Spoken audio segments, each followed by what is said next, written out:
There was something about the radio group.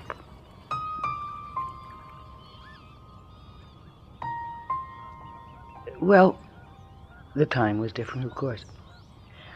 But I think the people involved in radio, the performance I'm talking about now. See, nobody had to get their noses fixed, and nobody had to worry about weight. There wasn't the terrible competition about who was more attractive. A man who physically was not what you would call Clark Gable, Everett Sloane, God rest his soul, was the most romantic actor on radio. In a truly classical sense, he was absolutely the most appealing, masculine, macho, handsome, beguiling person. Well, that couldn't happen in any of the visual branches of the media.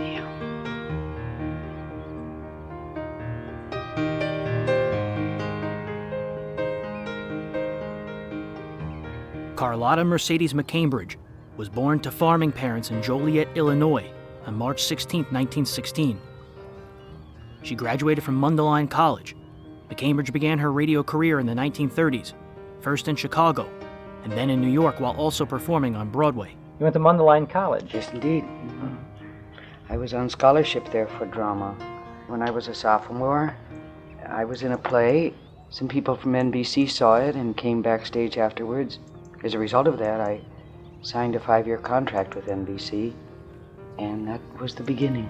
It was the hub of all of radio drama and soap opera, and the great comedies all came out of here too then. Amos and Andy and Fibber McGee and Molly, and a great many others, Vic and Sade, which was my favorite. But all of the soap operas and Lights Out, First Nighter, so many, many. Can you recall what your first radio job was? I can't really. Some people say it was a poetry reading on the Chicago Symphonic Hour with the Mundelein First Speaking Choir, which was signed to a year's contract at NBC. And other people tell me, no, it was on a show called Pretty Kitty Kelly. I think it was on Guiding Light. No, there were a great many marvelous actresses in radio. Oh, so many of them were my idols. Aggie Moorehead, Ann Seymour, Elspeth Eric. Oh, there were so many. Some of them I hated. I really hated them. Why did you hate them? Oh, when they got the parts I wanted. Oh. In 1949, she made her film debut opposite Broderick Crawford in All the King's Men, for which she won an Academy Award, Golden Globe, and the New Star of the Year. But no one who knew her was surprised. Orson Welles called her radio's greatest actress. Himan Brown almost never failed to cast her. It was a regular job for you, wasn't it? Oh, yes. Almost? Yes, many of these things were. Inner Sanctum. High Brown laughs at the story that I used to depend on Inner Sanctum in New York to pay my rent. One day I called my exchange for my call on Inner Sanctum, and the lady at the exchange said, you didn't get a call. And I was ready to fire the exchange for their inadequacies. She said, the calls are out, but there's no call for you. So I called High Brown, and I said, what is this about no call this week? And he said, no, I'm sorry, there aren't any women. And I said, there's no excuse, I got to pay my rent, where's the call? And he said, can you play an elevator man? And I said, sure, you bet I can. And I did, and paid my rent. You would depend on these things, and sometimes you'd get so confused with the shows on your schedule that it would run it terribly close. You'd get elevators waiting for you. Buzz Meredith used to hire an ambulance to get from NBC to CBS in New York. It was 2 blocks, but if you got stuck on Fifth Avenue, you'd be dead. She is family to me. I urge you and your listeners to get a book she wrote, an autobiography called Of Mercy. Ah, you know it. Yeah. It's an incredible book, just incredible.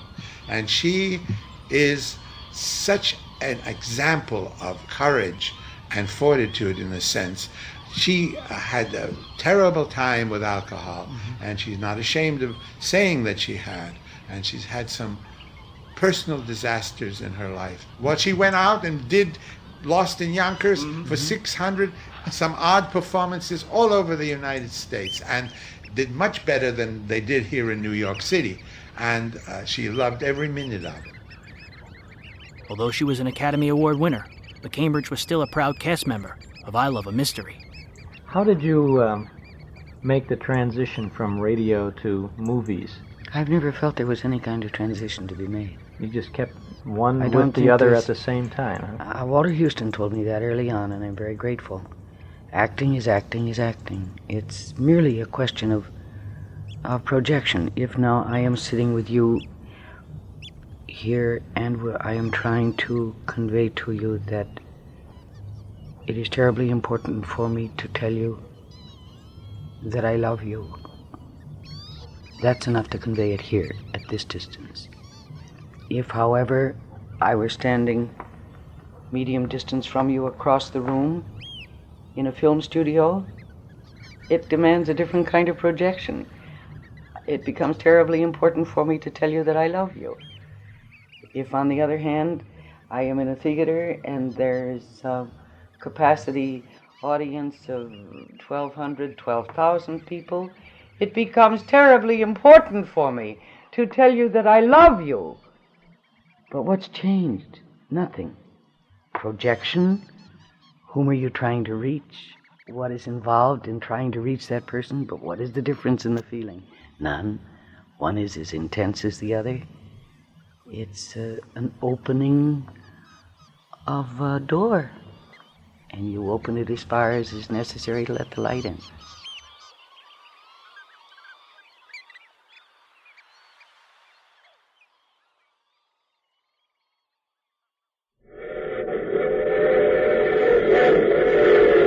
The Mutual Broadcasting System presents I Love the Mystery.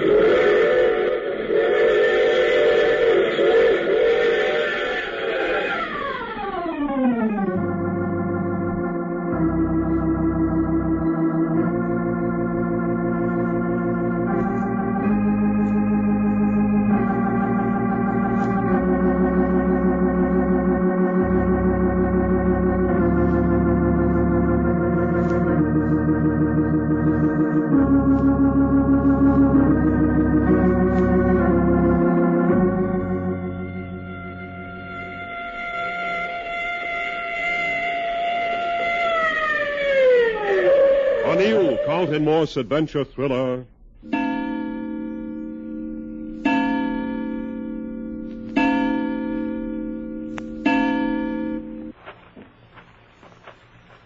Yeah, it ain't much, but that's where we live. Well, what's your daughter's name, Jumping Dick?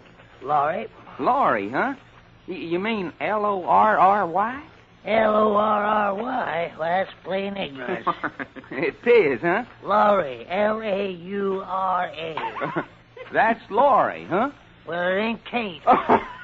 He's got something there, Doc. Now, just a minute. I think we're getting too far ahead of the maestro and Nasher. Well, what you keep worrying about them for, Jack? They ain't no skin off our nose. Besides, we've practically arrived. Just the same, it won't hurt to show a little friendliness.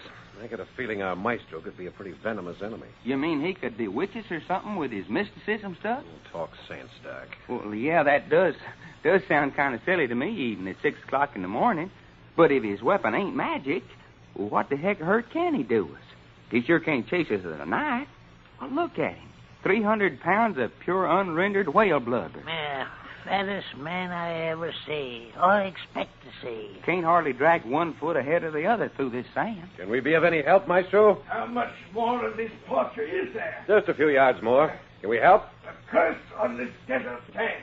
Well, we're in the city limits of Bury or Dead now, so the going should be easier. A curse on Bury Your Dead. Hey, don't say that. Well, the folks in Bury Your Dead is going to feed us and put us up. Go along with you. Stop annoying me with your silly prattle. Nash and I will arrive in our own good time. How you doing, Nasha, honey? You do not say honey to me. Why not, Sugar? You do not say sugar to me either. Why not? Because maybe if you do, I speak nice. Now will you be good? Come on, let him alone. Yeah, they seem to like their own company better than ours. Well, looky, Jumping Dick. Tell us more about your little old daughter. Laurie? Yeah, that little old Laurie female gal. Well, Ain't much to tell, except she's had a heap of book education. She talks a dad-burned citified and purty. Most folks won't have no truck with her. You mean your daughter was educated away from bury her dead? Yeah, I reckon. But again, my will. Why, say, she's so darn stuck up, do you think she'll wear flower sack bloomers like the rest of the women in these parts? Oh, I say. No, sir, not Laurie. She's got to have store-bought clothes from top to bottom. You should be proud of your daughter, Dick. Well, of course I am. But she's about the most expensive female critter yet. Store-bought clothes underneath where you can't see them. Why, with ideas like that, you'll never get a husband. And shoes. You don't mean she insists on wearing shoes? Darned if she don't. Shoes and stockings both. Well, darned if I don't think you've got a pretty desperate case on your hands, Jumping Dick. Hey, you ain't in the mood to get married, are you? Oh! Hey, now, wait a minute. You ain't, huh? Well, at least not till I've kind of looked her over. I mean, say, if you look her over and like what you see, you'll take her off my hands. Look out, Doc. What you mean, take her off your hands? Oh, it's got to be legal. Legal, huh? Oh, darn right. I want a marriage ceremony which says right in the contract that once I'm shed of Laurie, I'm shed of her for life. Well, Jumping Dick, I don't reckon that I'm particularly interested. Oh, here, now, don't go and say that. That ain't fair to Laurie. It ain't? No, it ain't. How can you tell you don't want a girl before you've even seen her? Well, of course I can't. Of course you can. Well, now then, how about branching off up to my place, Not a chance, Dick. We want to get to the boarding house and get some breakfast. Yeah, but you'll only be a minute. Just one quick look so Texas here can make up his mind. You mean a young gal is up and around at 6 in the morning?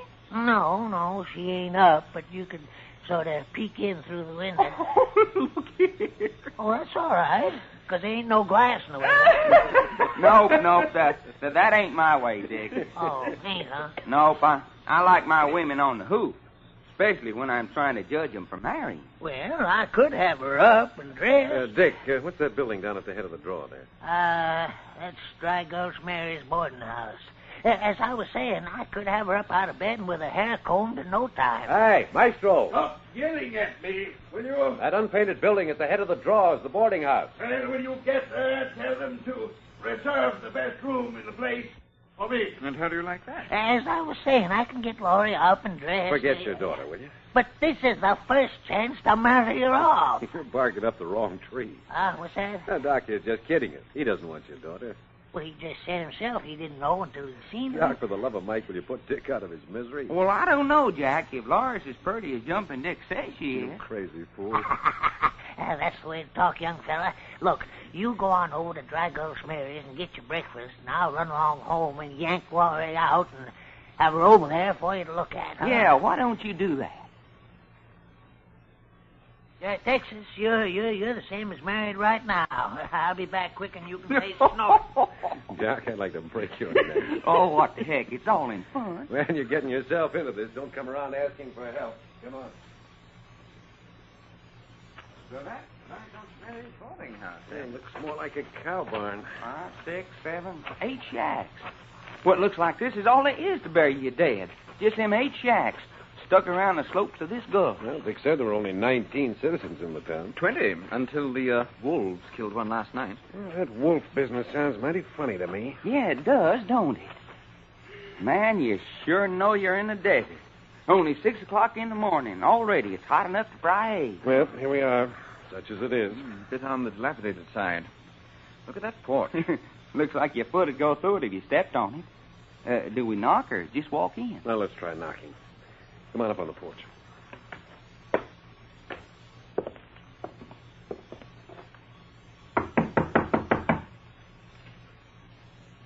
Looks deserted to me. No curtains. Yeah, look inside. No carpet. Furniture, though. No answer? Try again. I hear somebody inside. Oh, good morning. Well, You're Dry Gulch Mary? that's right. You have room and board to offer? I rent rooms at Third Grove. That's fine. How about showing us 3 rooms with baths, if you have them? I don't. Well, then 3 connecting rooms. All my rooms connect. I say, but they're locked between, of course. No. What do you want to lock your room for? Oh, wait a minute. We can settle the details later. Can you show us 3 rooms, then get us some breakfast? Let me see the color of your money. That's fair. How much? $1 a week apiece for the room. $1 a week? Well, if you don't like it, find someplace else to sleep. No, that's quite all right. That's $3. And how about meals?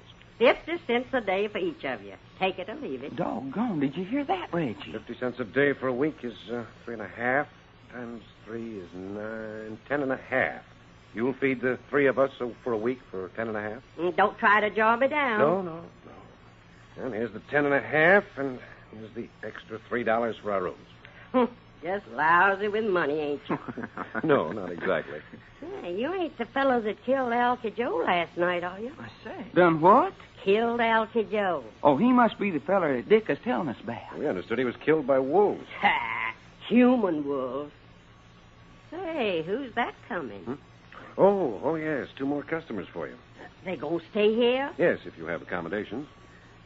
Is he that fat, or does he just look that way? No, ma'am, he ain't kidding. He's just as fat as he looks. I wonder how he does it. I wish I could get my hogs that fat. Madam, your attention, please. What you puffing about? The sand is difficult for the maestro. Now, we'll dispense with unnecessary conversation. Madam, I want the best room in your establishment. Well, you can't have it. Madam, I demand the best room in Now, your look here, Ugly.